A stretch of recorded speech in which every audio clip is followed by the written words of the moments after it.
Welcome to the Worship Ministry Training Podcast, a monthly podcast for worship leaders who are serious about growing in their craft and calling. My name is Alex, fellow worship leader. Super stoked you're here. And if you're a new listener, I'm going to encourage you to hit that subscribe button because every single month I'm going to give you helpful, practical guidance that you can immediately implement into your ministry. Hit that subscribe button and then go back through the past 9 years of episodes and binge listen your way to a healthier ministry. And if you're someone who is really serious about growing as a worship leader, I'm going to point you to the Worship Ministry Training Academy. What is the Academy?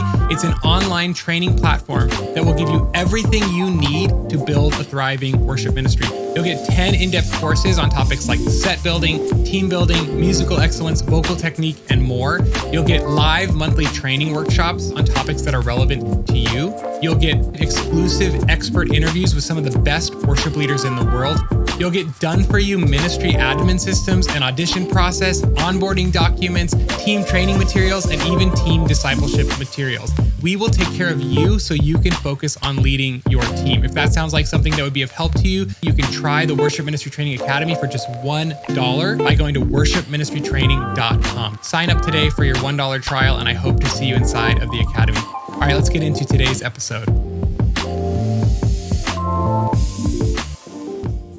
Hello, beautiful Worship Ministry Training family. Hello to those of you who are watching live in the Academy, and welcome anyone who is a new podcast or YouTube viewer/listener. I'm not sure how to say that quite yet, but welcome. I'm so glad to be back on the podcast with a really great friend, an amazing person, Mr. Jason Houtsma from Worship Artistry. So let's welcome Jason to the screen. Hello, Jason. Raucous applause. What's up, dude? How's it going, man? A lot. Yes. Always. Yes. We've been spending a lot of time together, which has been fun. And I do just want to welcome some of the people viewing that I see online in the Academy. Sherry is here. 2 Sherrys are here. And who else is here? Let me see. Samantha is here. So welcome, guys. Jason, thanks for being on again. I had you back on. Gosh, it was literally like probably 2015. We were still young babes in our prime. Yes. And you were one of the first like well-known names that I had on the podcast back then. And, that's sad for you, but okay. Hey, you got to start somewhere. But look at us now, 8 years later. But Jason, the reason why I want to have you on, and by the way, for everyone listening or watching, I'll link Jason's old episode in the podcast show notes and the YouTube show notes. But the reason I want to have you on is because, one, you're excellent at what you do. You're an excellent pastor. You're an excellent musician. But also, you don't just lead worship artistry, but you actually serve as a small church worship pastor. And yes. The average church in America is 80 people. And the vast majority of churches in the U.S. are under 200 people. And so most people listening or watching operate in that smaller context. And I don't even want to call it a small context because it's actually a normal context. It's actually the normal context. Like what we see on Instagram and YouTube of the big auditoriums is the abnormal context. Right. And so tell us a little bit about your church, your context, your church size. We'll talk about worship artistry, obviously, throughout and at the end, but just in terms of your church size and context. Sure. So about 15 years ago, I was working at a larger church with a couple guys, a pastor and the worship pastor there. I was like an assistant.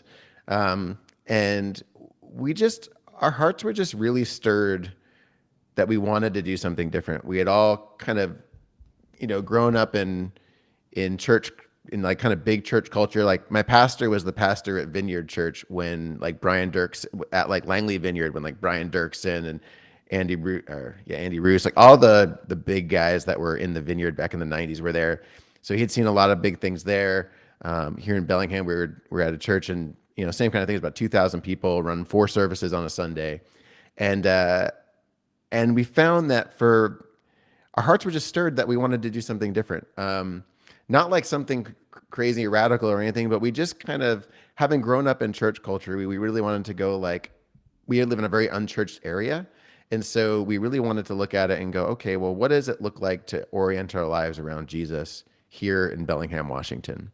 And we went and we started a church. We called it Mosaic. That was, I don't know if the big Mosaic was out yet, but it's not that one. I'll be clear about it. It's always like, yeah, I'm the worship pastor at Mosaic Church, not that one. And so we ended up starting. We started in backyards, and we just started with barbecues, and then eventually we were able to meet in like a school, and we kind of fluctuated. There's a lot of people checking it out. A lot of people.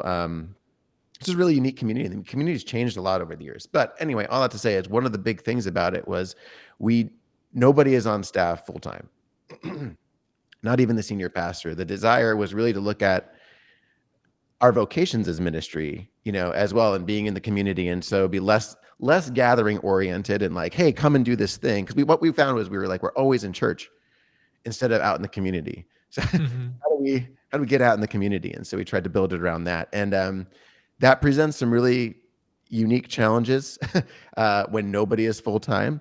From my end, I wasn't on staff. I was volunteering for a long time. Eventually, one guy left, and I basically was in charge, but I wasn't paid at all. I was just like, I just want to be able to do it volunteer. Mm-hmm. And I was also working, creating worship artistry from the ground up. So I was doing that for free as well.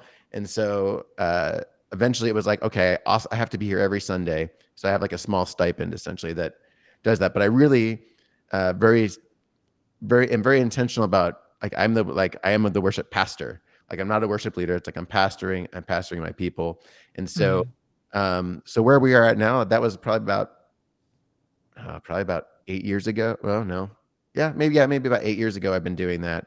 And we have been through all kinds of ups and downs. And now I was down to 2 people post-COVID Wow. team Wow. and doing everything myself there. And so we made a lot of changes. I've been pretty aggressive because I realized we couldn't do that anymore. And now we've got 13 people on our worship team. And so I run Worship Artistry most of the time. And then now I hold a bunch of rehearsals and I'm building this team of volunteers that we have. So Wow. Okay. So post COVID, 2 people, yes, all the way up to 13 people 2 years later. That's quite phenomenal, like that's recruiting like 6 months tactics. later. That's Oh, 6 months 6 months after later. COVID. So Yeah. we're definitely going to talk about how to recruit in a small church setting today. And just your overall church size, so everybody's aware. Oh, if everybody showed up, there'd probably be 100 people. Okay. Yeah. My first church was 120 person Baptist church. It was actually my wife and my favorite church to serve in, and just the friendliness and the community people. By the way, we're getting some comments. Someone is saying amazing dedication from you, Jason. So Thank you. so which I agree. Here. And even I was talking to Matt from Loop Community, and he's leading at a 100-person church right now, church plant, and it's just him and like one other person as well. And so I definitely know that, like we said at the intro, small church context is the norm. This is the Mm-hmm. norm. This is the reality for almost every worship leader listening. Is they have to build teams in very small contexts. And so, what would you say have you found worked moving from 2 to 13 people in recruiting? Where did you find these people? Well, first of all, I prayed. I actually really came to a point in my life where really felt God speaking to me in a way that, like, because I was running this thing, I was teaching us a class in Wyway. I'm in Norway, which was like the coolest opportunity.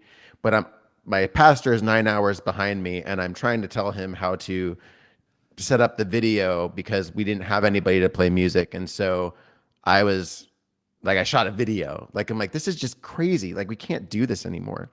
And so so I kind of had this moment where, and I use this moment a lot when I talk about worship leading, or really anything that you have to press through, is, when my son Asher was learning to ski, I took him up on chair 5 and he wiped out and he kind of lost his mind and his skis fell off and he's sitting there. He's like, I hate this. I don't want to do this. I don't want to, and so I sit down with him and I'm like, hey, listen, where do you want to go? Like, well, I want to go down to the lodge. Okay, well, we're not getting back on the ski lift. We can't do that. And we're not going to hike back down because that's going to take forever. So the only way for us to get down to the ski lodge is for us to ski down. So you need to put your skis on and you need to get to the lodge. So let's go. And he was able to do it. and I think he learned something from it. But I felt that way very much with my worship team. I was like, I am going to have to put in more time than I have been able to in a long time and dedicate myself to being willing to do that to get to the other side of where I'm at now. Because the reason why my team was so small and the reason why so much was on my shoulders was because I was taking it all on because I didn't have the bandwidth to train anybody. Like I literally, like I have a website that trains teams how to play music. And I didn't even have the bandwidth to sit down and tell people, here are the songs that we're going to be doing because I was so working on worship artistry. And so for me, having the skills already I was joking around like that's why I get paid the big bucks is because I can grab my guitar and walk out there and do a great job. Not as like a brag or anything, but that's just kind of what it is, right? So I just know how to do this. I've been doing it for a long time. And so I realized like, okay, I have to put way more time in. I have to figure out how we're going to build this thing out. I was like, okay, I was just in Norway teaching all about worship and arrangement and all these things about building a team. I need to just invest that time in my church as well. And so I prayed. I was like, God, you need to like create hours and show me where to cut hours, and like just kind of figure out where I'm going to be able to do this. Knew I had to commit to realizing I'm going to be the one that has to train people into this. And God just bring me the people. And so, at a small church, you kind of know everybody. And I had so many times on the mic been like, hey, if you see I'm by myself here, like if you would like to play music with me, I would, like just come up and talk to me. Like, let's figure it out. And, one person was like, I'd like to do that. And then she like texted me a week later and was like, I'm too busy. I can't. And so I literally just started going around to people in my church and asking if they played an instrument or sang. And it was shocking to me how many people were like, one person was like, oh yeah, I play keyboard and I used to lead worship in college. And I'm like, what? Have you not heard? Yeah. Like, what is going on? And I just started doing that. And I knew that like, okay, I'm gonna have to build this from the ground up. And so I ended up just through that, I had a violin player. I recruited like some folks in that like didn't know how they were going to be able to sing, but just let's figure it out. Guy that plays bass. Somebody's like, yeah, I could play some drums maybe, like it was like that, right?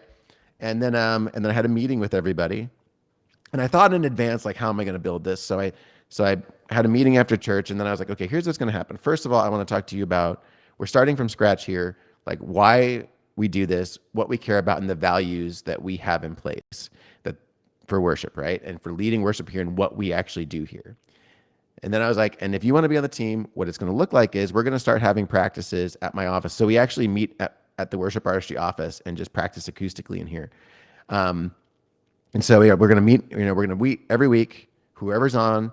I'm going to commit to being more organized. I'm going to put some tools together. Everyone gets a Worship Artistry account. Everyone's going to be on our worship planning, and we are going to start building this thing and going. And like I said, God provided. Like that kind of launched us. There was a few folks that kind of stepped into it and, weren't really a great fit and kind of self-selected. Like I encouraged them, but also recognized like, hey, you know what? Like if you're going to be doing this, let's do it this way, So kind of recognizing where everybody was. We ended up, don't do this. I'll tell you what not to do. We ended up having the first rehearsal. Sorry, this is like a really long answer. No, this is great. Stop me anytime. Keep talking. We had a first rehearsal, and I was like, everybody come. We're just going to start kind of playing together and see what happens.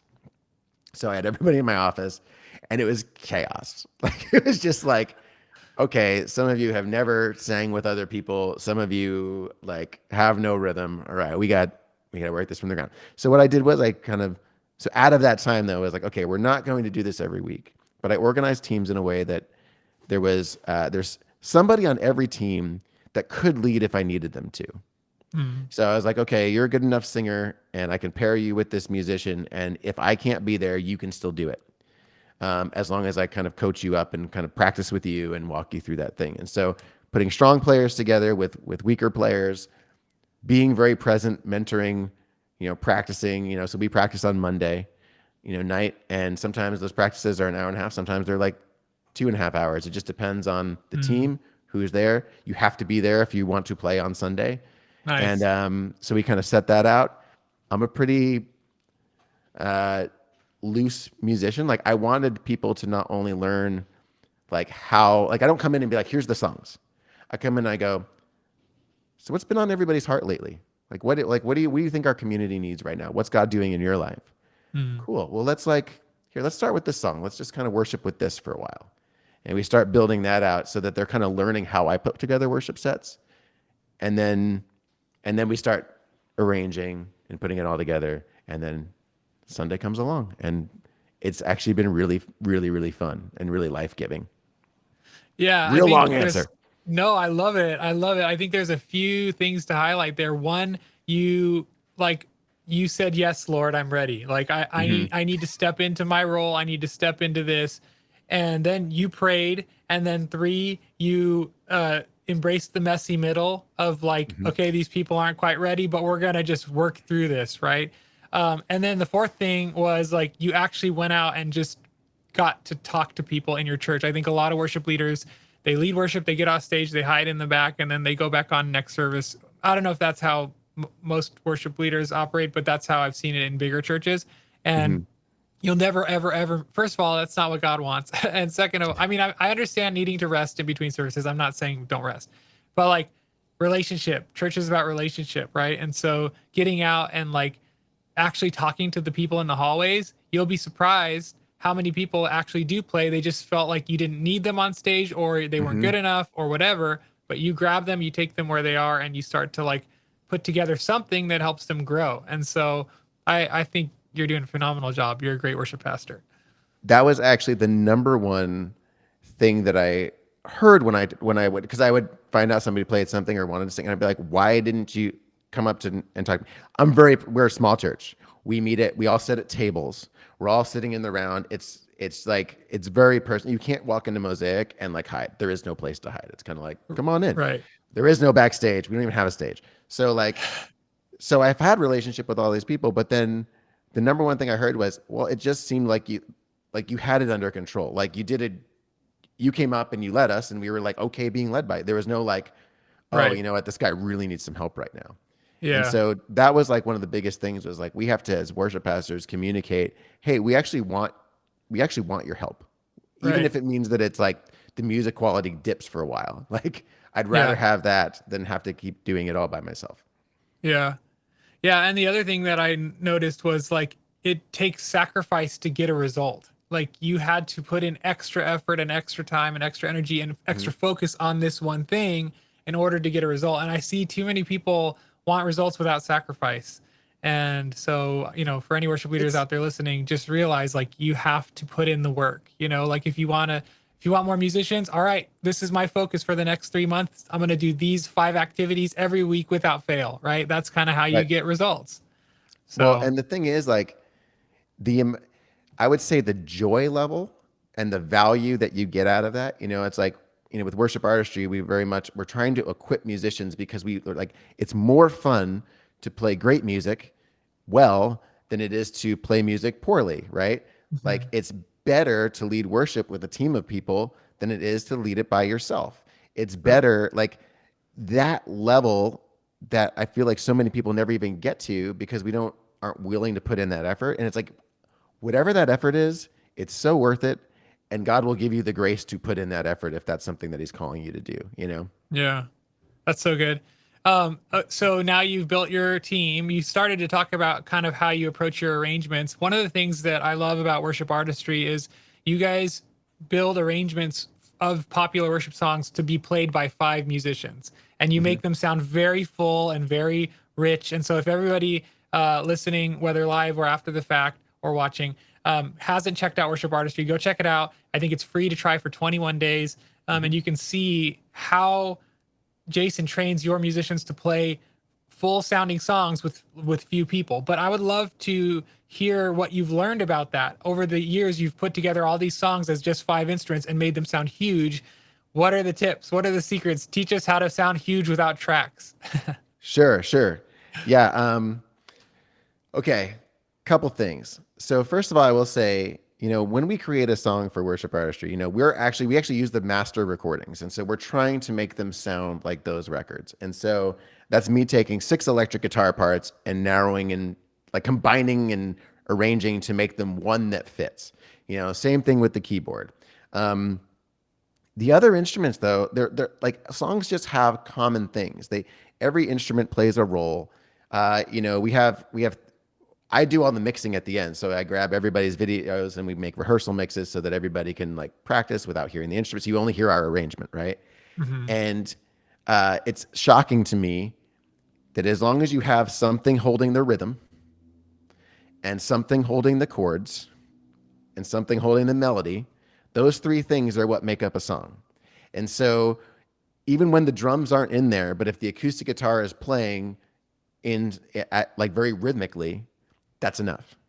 And if the little counter melodies and all those things, they add beauty. We have sections that are like every lesson has a solo acoustic section where I kind of talk through. Let's say you're just a guitar player. How do you play this song? And we bring in little melodic things and talk about dynamics and all those things to kind of make it more interesting. But ultimately, it's rhythm, it's chord changes, and then somebody's got to carry that melody, right? And so however you look at a song, and you can keep going, you want songs to constantly change.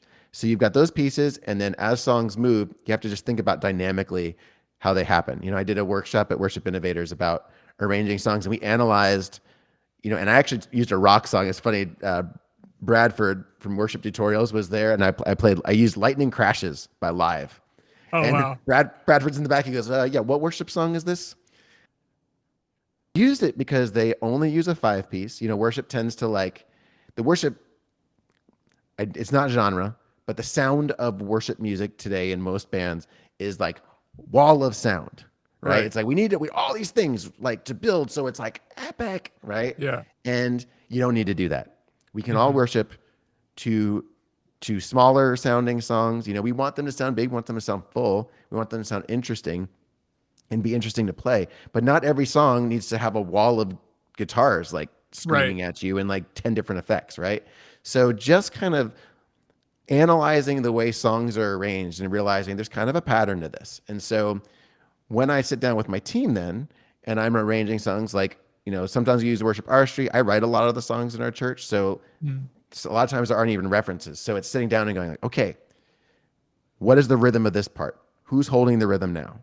We this week we're doing all my teams are like really different layouts. So this week we're doing a 3 piece. I'm leading on electric for like the first time in forever, and then we have bass and drums.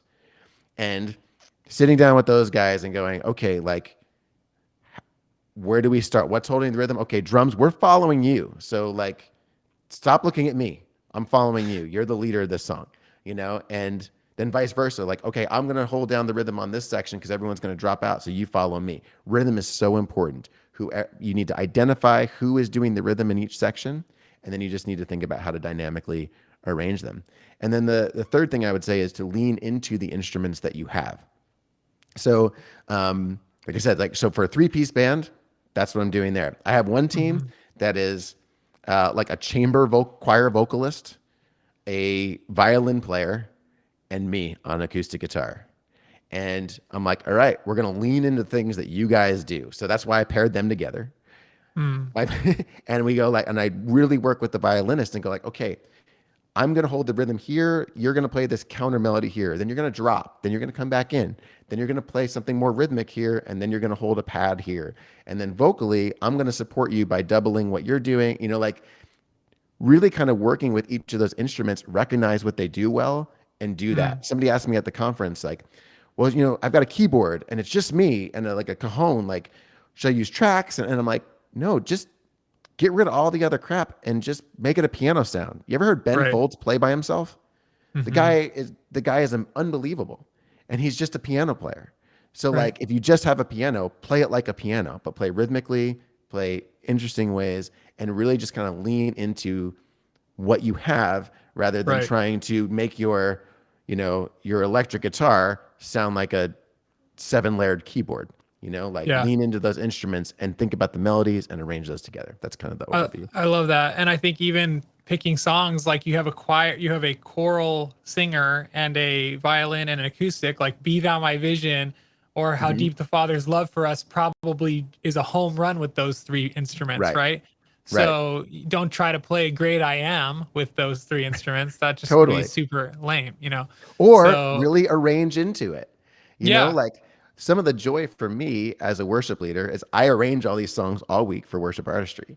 I Hmm. don't want to play them that way usually. Once I'm done, Right. I've just done that. I've spent so much time on that. For me, the creative outlet is going, but what if we did it this way? Yeah. And then and then working with the team, and it actually becomes I'm inspired by what I've learned and what I've arranged, and Right. that's why it's called worship artistry and not like play it just like this. It's like learn, get the information, recognize how the song is put together, and then you can create it amazingly that way, but then like make it your own. Well, I think that's so huge. What you're saying is that we shouldn't sound like everyone else. We should Right. lean into the musicians we have. We should spend the time. You spend every Monday with them figuring out how do we make this new and beautiful and work with what we have. And I hope that's an encouragement to a lot of the worship leaders listening that it doesn't have to sound like every other church. By the way, that's kind of getting old. That's old hat. Like that's boring. Like, come on, can we just like be ourselves, you know? And so like even at my church, I'm getting sick of like the same arrangement of Battle Belongs, or it's like let's like we need to change things up. It's a rut is a bad place to be, and so I would encourage small churches to use your smallness to your advantage, right? Hmm. And I think I love your example for us, Jason. In that, I think that's huge. One area that really tends to be tricky for smaller churches is sound quality or like instrument quality. Hmm. What have you learned about bringing excellence out of the sound in your small gym setup? Still That's a hard learning, one. Yeah. very much still learning. Um, so we have a really weird setup. We So I'm not saying everybody does this, but I think some things are going to really apply here. We do really value the sound. If we like skill will get you really, really far. Like if I was like, are you going to invest in a sound system or are you going to invest in your skill? Outside of the fact that I run worship artistry, I'd say invest in the skill because I can play through any sound system and make it sound like enough, make it sound enough. And, um, and so the way that we have our system set up is we have two speakers on the front, like these two Mackie speakers. We really wanted to destage things, and so the way that our room is set up is like there's a table in the middle with a cross on it, and then we're all gathered around that. So we're not even in the front; we're kind of at the side, and we're Nice. looking at the cross, and then the lyrics are over here on the left, and so we don't even have monitors. Like we're actually hearing out of the speakers, the actual Wow. mains. Um, and that does a and I'm running sound also, by the way. I have an iPad, a little Mackie iPad soundboard, They and need to I set increase your that. stipend. And I set that. No, we need that money to like buy stuff. We just bought a computer for the first time ever. Like, Nice. wait a minute, let's not all use our personal computers. It's not working. Um, Dude, it's crazy. Yeah. Uh, Small but church. yeah, small church. But we have this tiny little iPad board. And so I sit there and I sit down and I go, okay, when we first get there, I'm like, let's build it from the ground up. We'll start playing. Let's set some levels. And then we just start going like, okay, whoever's holding percussion, okay, you're there. And then I mix if I have bass, I mix that in there where it's like, okay, that sounds right. And then I do the same thing with guitar and the same thing with vocals, and away we go. Um, and then I don't really mess with it. The I think the key is from the sound side is still take the time to do that. Take the time to try and get a good sound because like for example, my guitar, like I have a nice guitar. I have a Martin Triple O Eric Clapton that I got 15 years ago, Hmm. and you see on all my videos, and then I run that through a Fishman Spectrum DIs, which makes it sound pretty good. And I have presets Hmm. on my soundboard that I know, like, okay, this is how this is EQ'd, and this is how the little bit of reverb I put on it or whatever. Same thing with vocals. So I create presets to at least give me like a close starting point. Hmm. Um, And then, yeah, we just take the time to do that. The other big thing is volume level. I was at my large church. It was like we'd want the sound to be like loud and just like envelop the room, right? It was like, yeah, it's got to rock, like big so that Mhm. everybody can really sing out. And what I found is I was falling in love with having the sound kind of quiet so I could hear everybody else sing. And um, so even from that standpoint, like we've got some people that I feel very blessed that some of our folks will really sing out, and then that helps everybody else sing out as well. And so the band is trying to intentionally blend in with the congregation, not be over the top of it. And so Mhm. even vocally, and same thing even with levels, because now we're playing, I can't be adjusting everything. So I'm thinking, I'm listening to the mix, everybody's doing the same, and we're all kind of being our own compressors. So I talk with the good vocalists. I'm like, hey, listen when you're singing. Like, are you too loud? Back off the mic a little bit. Same thing with me. Like, my acoustic guitar playing lightens up, all those things. We're constantly in a space of like a very live feeling experience. And once again, if we play well, the tweeter that's not quite catching in the 10K area, like doesn't matter. It Right. really doesn't. So it's like if you can be passable, if you can just be passable and then play well and play to what you're hearing and be like interacting with that like a musician always should, Yeah. then you can do it, and Yeah. it'll be great. Yeah. I always say a good band can make a bad system sound good. And I think that's what you're saying. And there are a few things to take away from what you shared. One is like the quality of your own instrument does matter. Like if you have an out of tune Hmm. piano and it's all old and it doesn't sound good, it's just not going to sound good no matter how you mic it, right? So I always say one of the fastest ways to improve your sound is to improve the quality of each of your sound sources. So Hmm. are your drums tuned and are your cymbals cheap? And like, I know small churches, you can't like always upgrade.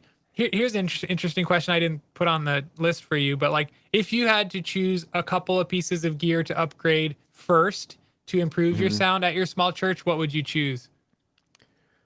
Um, that's a good question. I'm not a sound engineer, Yeah. obviously. But maybe Um, instruments like I was Instruments, thinking cymbals. Cymbals are important, but maybe cymbals not a are lot. Yeah. sure. Cymbals are important. We have the cheapest, crappiest drum set. A guy just like we're setting it up for the first time this week, so I'll tell you next week.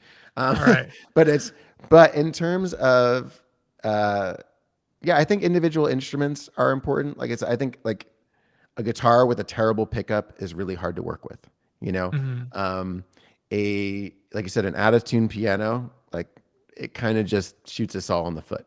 So Hmm. having those instruments that are at least passable, I think, for a long time. A lot of times we don't have a lot of money as musicians, especially if we're professional musicians, right? Hmm. So like the the idea of upgrading certain gear is like, oh my gosh. But there are certain things that when you purchase those things, they actually makes such a huge difference. You're not fighting against your instrument all the time. So instruments, Hmm. I think, like having decent microphones and spending time learning how to EQ. That is Yes. like out of all the things, like learn how to EQ. If you learn how to EQ and get all those ugly, you can take something that's like, oh, this isn't great, but you can kind of take some bite off there and learn how to do that. And I was always really intimidated by EQing. And then Doug Gould or Worship MD, like actually did a little training for us. And I was like, oh my gosh, this is just face melting. And basically the biggest thing was he would just take EQ and he would like you probably talked about this in your classes, but just kind of like make a point and like crank it. So you're like, ooh, that's the bad sound. And then he would dip that. And that's like, it was like, oh, okay, that helps me find that wah, wah, wah sound and Right. pull it out. And all of a sudden, oh my gosh, like we all sound okay. Yeah. The other fastest way to improve your church's sound quality, this is something I always recommend, is hiring a local sound technician, even if they're not a Christian. But as long as you know they're good at what they Even do, better if they're not a Christian. yeah, sure. Hire them Bring them for the in. day. What? I said, bring them in. We Bring can them hang out with in. non-Christians. Yeah, totally. Hire them to mix your service for the day, to train your sound tech while they're mixing the service, and then to save if you have a digital like a M32 or X32 soundboard, one of those Behringer cheaper soundboards, you can save all of his settings as like your baseline. And Right. then maybe every 6 months, as much as you can afford, bring him back to like tweak it and refine it. And it just like, it gives you a better starting place every week, you know? So get your biggest band on stage and have him Yep. mix your biggest band and then save the settings. And then boom, there you go. So, yeah, there's a lot to sound. I Wisdom. do plan on making a sound course. Something I wanted to say too to the Academy members watching, a lot of the arrangement stuff that Jason was talking about, I would encourage you, if you haven't yet, to watch the arrangement portion of the musical excellence course that's in the Academy, because that covers kind of like how, like song segments and like micro transitions between song segments, and how to like, you know, add layers and take away layers and subdivisions and frequencies and all that stuff. So check that out if you haven't yet. But Jason, this has been super fun. I feel like we could probably talk for another 40 minutes, which we won't All those long do that. answers I give. No, it's so good. We are going to move into our Q&A time with our Academy members. For those of people who are watching after the fact or on YouTube, we do have an Academy where you can join and you can be live on these podcast interviews and ask your own questions. So that's what we're going to be moving into shortly. But I guess I have two last questions for you before we do that. One is, like, do you have any final words just of encouragement for our listeners? But before you answer that, I want you to tell people where they can find you online, Worship Artistry, and anything else you want to share. Sure. So, worship artistry is the main thing I do, and I created it for me, in the sense that like, we had to make a decision right in the beginning of like, who are we building this for? And so what essentially we do at Worship Artistry is we take all the big songs, all the Elevation, all the Hillsong, all the stuff, and we've got over 600 songs. And then what we do is we strip those down to bass, drums, keyboard, vocals, and electric and acoustic guitar.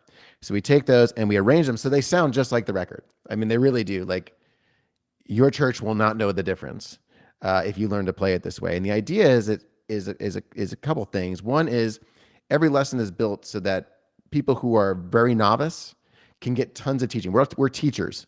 Like, ultimately, I taught guitar for 20 years. So when I'm teaching the guitar lesson, I'm thinking about all the questions that my guitar students have. So I have these like detailed things, but they're also built in a way where you can skip over all that and jump to, I just need to listen to a practice loop of the bridge, and I can just practice that. And I've got my transposable sheet music and tabs and music video to practice with, and like all the things. And every lesson is built to do that because we're trying to cover everybody. We are also trying to do it for the smaller church. Like I said, we chose in the beginning, like, we're going to do this for one electric guitar because I've never been in a church that had more than one electric guitarist on stage. Like, so why do we have 6 electric guitars in this song? And there's a lot of stuff that you don't really need. And so, so in terms of that, like, go to worshipartistry.com. You can get a free trial. It's a free 21-day trial. It's, you can reach out to me, Jason at worshipartistry.com. It's a real easy way to reach out. I can answer your questions. We look like a big shop, but we're actually a tight knit group over here, and we all work together and are very personal. So you can reach out to us there. Worship Artistry on Instagram. Also at jason.houtsma. That's Houtsma. Also on Instagram, I've avoided social media like it was going to give me cancer forever. And I finally am like, no, I have to steward this thing that I've created. And that means being out there and showing who I am and helping people in the best way that I can. So it's a lot of fun. There's a lot of goofing around. So you really get a sense of what's going on. But all those places you can come and find the stuff that I do. And I hope you engage, Yeah. we're And really here to support you. That's what we're here for. Yeah, and I'll link all that in the show notes. Okay, last, just final encouragements to smaller church worship leaders or even big church worship leaders. Just Sure. final closing thoughts, and then we'll jump into our Academy Q&A. The idea of success for a worship leader is a very deep one. A lot of people hang all these different things on what we're supposed to be. Sometimes it's about our style. Sometimes it's about like, hey, you got to put more butts in the seats. Sometimes, you're not doing this enough, or you're not doing that enough. Or like, we hear a lot of voices. And what I want to encourage you to think about and to pray about is, what has God called you to do? And do that. you don't need to sound like Hillsong, and you don't need to sound like Elevation. You can sound like you. God built you and put you in a place to be who he created you to be. And so don't get the sense of like, oh, I don't sound just like that, or I don't look like that. I don't wear the right clothes, or I don't like.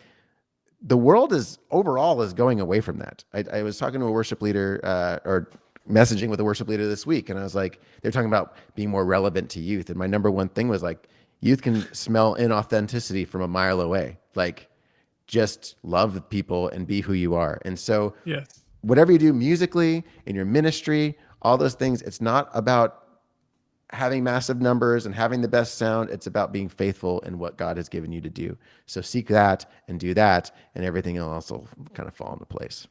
that's such good words. Thank you, Jason. All right, Academy members, hang tight. We'll be right back.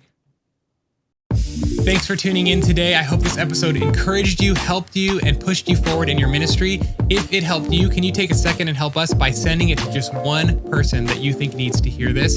And if you're feeling extra nice, leave us a nice, shiny 5-star review on Apple Podcasts, or like this video if you're watching it on YouTube. If you want to discuss this episode or ask questions, we do have a free section in our Academy where you can post comments and questions and chat with other worship leaders just like you, and also sample some of our courses. And you can go to worshipministrytraining.com/free to join us inside the free portion of the Academy. If you're looking for more, check out the Full Access Academy. You can get 15 days for just $1 to start and try things out. Again, you can try all of it for 15 days for just $1 by going to worshipministrytraining.com. Hope to see you inside the Academy, or else I'll see you next month for another helpful episode.